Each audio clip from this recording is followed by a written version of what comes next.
Good morning friends. Today we will see regarding plastics. What is plastics? अच्छा अगर आज के ज़माने में हम लोग देखेंगे तो हम लोग परेशान हैं प्लास्टिक से। करेक्ट है, हम लोग परेशान हैं प्लास्टिक से। अब प्लास्टिक से परेशान है हम लोग एक जगह बता रहे, और दूसरी जगह हम लोग उसके ऊपर बात कर रहे हैं कि प्लास्टिक प्रोडक्शन की। आज ऐसा क्या है प्लास्टिक्स में जिसकी वजह से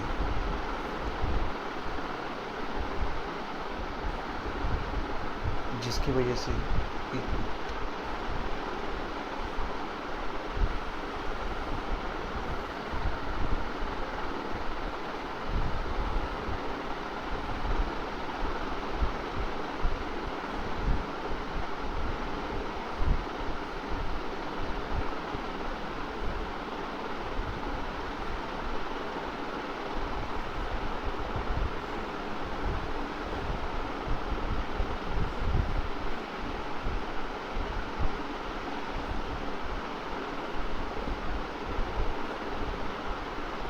जो प्लास्टिक्स के बारे में हम लोग उसको प्लास्टिक प्रोसेस। प्लास्टिक एक मटेरियल ही है। जैसे हम लोगों ने देखा कास्टिंग है, कास्टिंग में स्टील वगैरह यूज़ किया जाता है, स्टील एल्यूमिनियम वगैरह। बाद में मेटल डिफॉर्मिंग प्रोसेस है जिसमें एक्सट्रूजन, ड्राइंग वगैरह। एक्सट्रूजन है, ड्राइंग है, फोर्जिंग है। वो तो एक मटेरियल के ऊपर हम लोग प्रोसेसेस कर रहे हैं। वैसे ही प्लास्टिक एक मटेरियल है। इसके लिए एक समझ लो कि हम लोगों ने जो अब तक सीखा है क्या, कि कास्टिंग सीखा है, एक्सट्रूजन सीखा है, ड्राइंग सीखा है, फोर्जिंग सीखा है। अब यही चीज़ें, ये सब चीज़ें हम लोग बाद में करने वाले हैं, प्रोसेसेस में देखने वाले हैं ऑन प्लास्टिक्स। बोल तो प्लास्टिक एक मटेरियल के ऊपर ही हम लोग कुछ कर, हम लोग एक कंसिडर करने वाले मटेरियल, और उसके ऊपर हम लोग डिफरेंट प्रोसेसेस हम लोग उसके ऊपर करने वाले हैं। लेकिन सबसे पहली बात है कि what is mean by plastics.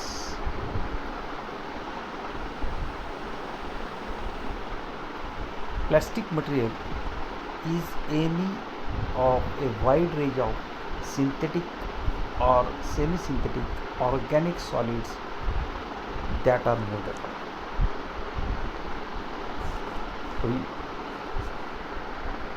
Plastic बनता किससे है? पेट्रोलियम प्रोडक्ट्स में।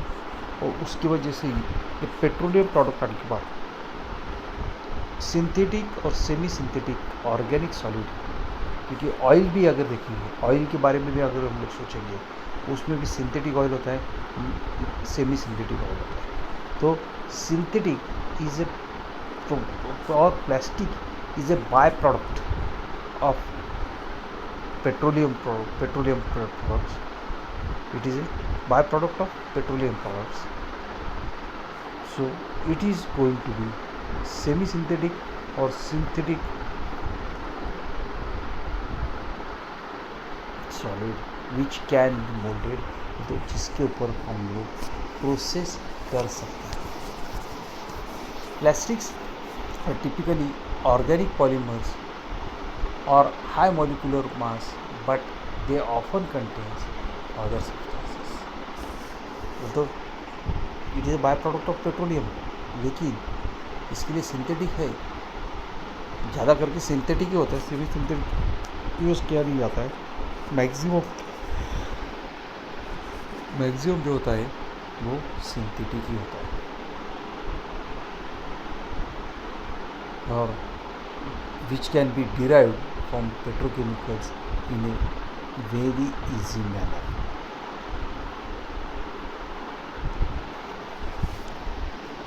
Some plastics are natural solids, but 99% cases जो यूज़ हो रहा है वो पेट्रोलियम प्रोडक्ट्स के ऊपर से ही हो रहा है। पेट्रोलियम प्रोडक्ट्स का ही बाय प्रोडक्ट बोल के कंसिडर करेंगे, क्योंकि इलास्टोमर बोल के है और रबर बोल के विच can B a natural oil. लेकिन नेचुरल है और ये डिराइव्ड फ्रॉम प्लास्टिक प्रोडक्ट्स, और सबसे ज़्यादा यूज हो रहा है derived from plastic products and which can not be destroyed. और उसका इतना इस्तेमाल बढ़ गया है अभी अभी कि पहले जो खोज निकाला उसका रीज़न था, लेकिन आज के ज़माने में उसका इतना यूज़ बढ़ गया है कि जो हमको अभी तकलीफ दे रहा है। हम लोग अभी उसको डिस्ट्रॉय कैसे करना है, प्लास्टिक का यूज़ कैसे कम करें, उसके बारे में भी हम लोग सोच रहे हैं। ये सोशल है, लेकिन आज हमको उसके प्रोसेसेस मालूम होना जरूरी है। रीप्रोसेसेस क्या है वो भी हमको पता रहना जरूरी है, क्योंकि आज के ज़माने में हम इंजीनियरिंग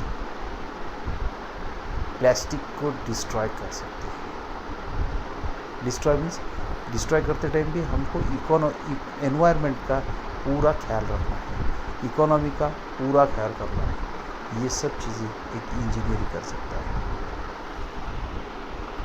इसके लिए उसके प्रोसेसेस और रीप्रोसेसेस के बारे में हमको अच्छी तरह से समझ लेना बहुत जरूरी है। Synthetic resins may be phenol, formaldehyde, cellulose, vinyl alkyl, etc. The molding compounds are catalysts, fillers, hardeners, lubricants, pigments, plasticizers, solvents, etc. ये सब चीज़ें हम लोग मिक्स करके प्रोडक्ट बनाते हैं, तो उसको प्लास्टिक कहा जाता है, या उसको हम लोग कंपोजिट मटेरियल भी यूज़ करने के लिए ये प्लास्टिक का यूज़ कर सकते हैं, जिसमें एडिशन ऑफ हार्डनर, जो एडिशन ऑफ फिलर्स, लुब्रिकेंट, उसका कंपोजिशन चेंज करके और दो मटेरियल का कॉम्बिनेशन करके हम लोग कंपोजिट मटेरियल भी यूज़ कर सकते हैं। Polymerization is the simplest substances consisting of one primary chemical are known as monomers or monoliths. They are to be compiled or synthesized to form polymers by the process known as polymerization. Polymer, the word polymer likely means many parts. Polymer solid material can be considered as to be one of the content many chemically bonded parts or units which themselves are bonded together to form a solid. तो ये plastic बनाने के लिए polymerisation का process का use होता है, और ये पॉलीमराइजेशन जो है उसके बारे में ये कह रहा है कि उससे हम लोग एक सॉलिड मटेरियल तैयार करते हैं जिसको प्लास्टिक कहा जाता है। Two industrially important polymeric materials are plastics and elastomers. जो सॉलिड मटेरियल हम लोग यूज़ करने वाले हैं पॉलीमराइजेशन प्रोसेस से, उससे ही बनता है प्लास्टिक्स और elastomer. Plastics are large and variety group of synthetic materials which are processed by forming or molding into shapes. Just as you have many types of metals such as aluminum, copper, we have many types of plastics such as polyethylene, nylon, etc. जसे मटेरियलमध्ये पण composition of ॲल्युमिनियमच्या हिशोबाने, composition of steel, कार्बनच्या हिशोबाने steel वेगवेगळ्या प्रकारचे steels आहेत, aluminium वेगवेगळ्या प्रकारचे steels आहेत. तसंच प्लॅस्टिक्समध्ये पण वेगवेगळ्या प्रकारचे प्लॅस्टिक्स आहेत, ज्याच्यामध्ये बेसिक आहे नायलॉन और polyethylene. These plastics are divided into two classes. One is thermoplastics and another one is thermosetting plastics, depending upon how they are structurally and chemically bonded. ये दो है थर्मोप्लास्टिक्स एंड थर्मोसेटिंग प्लास्टिक्स, जिसका structure अलग अलग थोड़ा है और जिसका बॉन्डिंग केमिकल कंपोजिशन ये भी थोड़ा चेंज है, दोनों में चेंज है. What is thermoplastics? Thermoplastics are those plastics can be softened by heating and hardened by cooling any number of times without changing the properties of the material. Heat कर रहे हैं, ठंडा कर रहे हैं. जब भी हीट करेंगे वो प्लास्टिक जो है सॉफ्ट बनेगा, और जब कूलिंग कर रहे हैं वो प्लास्टिक जो है हार्ड बनेगा. लेकिन ये दोनों होते टाइम उसके प्रॉपर्टीज़ में चेंजेस होना है क्या? नहीं. उसके केमिकल प्रॉपर्टीज़ जो है उसमें कुछ भी चेंज नहीं होगा. केमिकली नहीं, सभी प्रॉपर्टीज़ में ज़्यादा चेंजेस नहीं होंगे. लेकिन एक है, हीट करेंगे वो हार्डन होगा, हीट करेंगे सॉफ्ट होगा, और कूल करेंगे हार्डन होगा. ये टेक्निक तो कंटिन्यूसली हमको कंसिडर करना है. एनी प्रोसेस करते टाइम, प्लास्टिक के एनी प्रोसेस करते टाइम थर्मोप्लास्टिक यूज़ कर रहे हैं या थर्मोसेटिंग प्लास्टिक यूज़ कर रहे हैं, इसको हमको ध्यान में रखना है. It is thus possible to shape and reshape these plastics by means of heat and pressure. Heat आणि प्रेशरमुळंच आपण त्याला शेप देणार आहे, किंवा एका शेपचं दुसऱ्या शेपमध्ये कन्वर्ट करायचं काम पण त्याच्यामध्ये. One important advantage of this variety of plastics is that scrap obtained from old and worn out articles can be effectively used again. तो reusable है. Thermoplastic is a reusable product. बोल तो हम लोग उसको रिप्रोसेस करके फिर से हम लोग उसको यूज़ कर सकते हैं. ये सबसे बड़ा एडवांटेज है thermoplastic. Properties are softens and liquefies on heating and hardens up to cooling. Retains shapes after manufacture. Suitable for recycling. Can be reshaped by heating. It may melt before passing into a gaseous state. Allow plastic deformation when it is heated. They are soluble in certain solvents. Swell in the presence of certain solvents.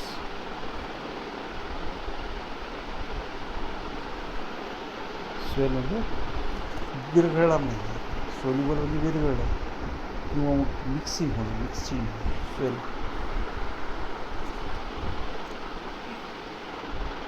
Examples and applications of thermoplastics are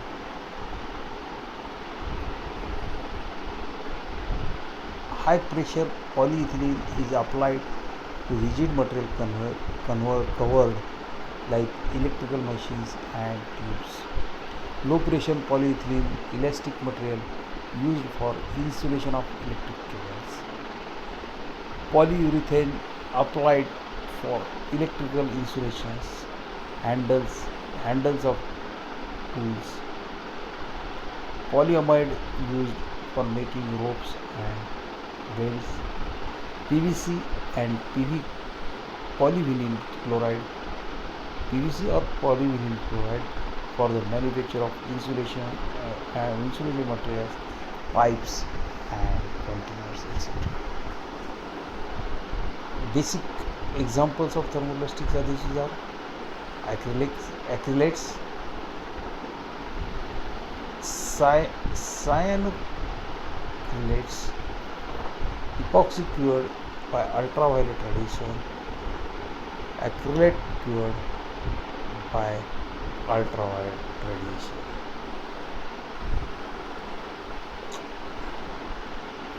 तर आपण आता बघितले प्रकार, त्यातलेच PVC plumbing pipes वगैरे use करताना त्याचे photo दाखवलेले. ॲक्रिलिक कशासाठी आहे, properties, glass door, somewhat brittle sound, when tap uses, glazing, bathrooms etcetera. Polyethylene त्याचं पण कुठं कुठं वापरलं जातं ते दिलेलं आहे. पॉलिइथिलीन किंवा इथेन आणि पॉलिथिन. पॉलिइथिलीन किंवा पॉलिथिन दोन्ही एकच आहे. लो डेन्सिटी एक आहे आणि हाय डेन्सिटी एक आहे. थिकनेस डेन्सिटीचा अर्थ आपल्याला माहिती आहे, mass divided by density is equal to rho is equal to.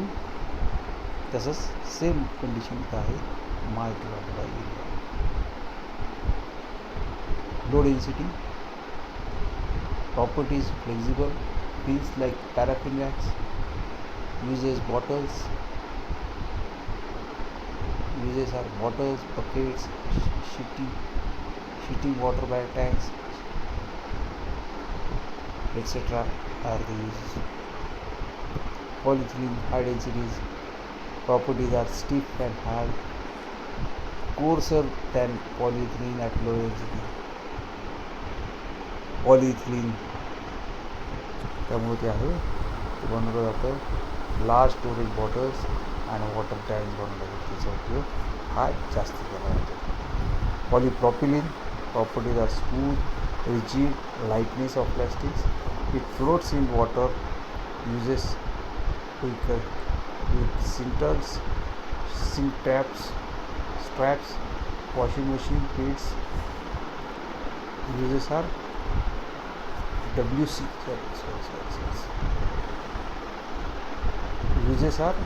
WC sinters, sink traps, washing machine lids, food containers, appliances, car fender, etc. There is polystyrene is another, and nylon. हे सगळे आपण जे बघतोय थर्मोप्लास्टिकचे सगळे प्रकार आहेत.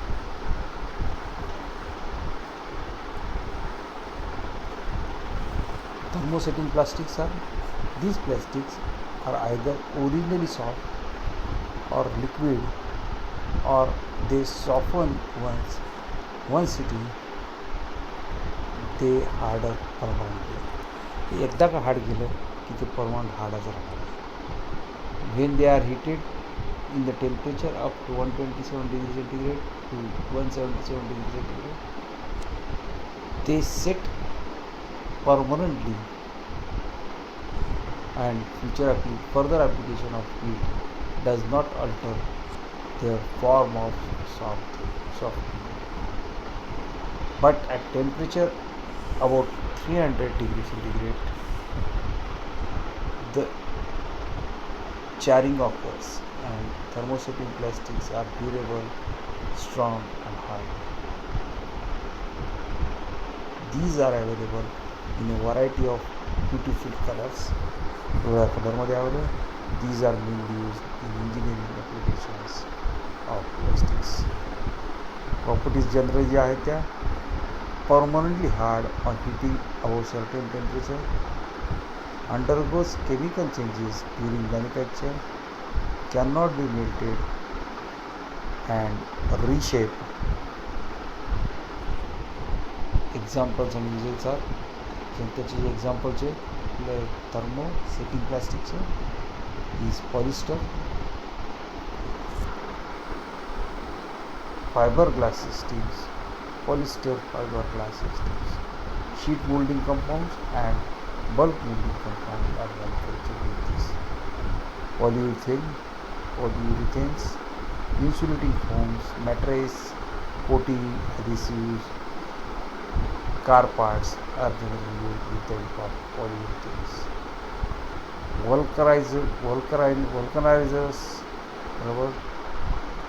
Vulcanized rubbers, bakelite, a phenol formaldehyde resin used in electrical insulation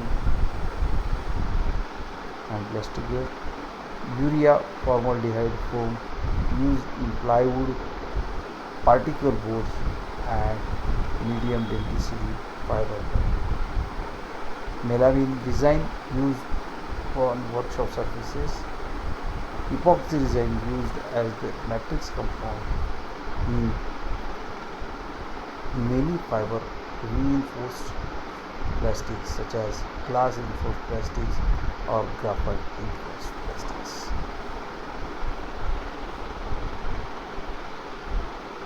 ठीक आहे, आपण आता थर्मोसेटिंगचा संपून टाकू.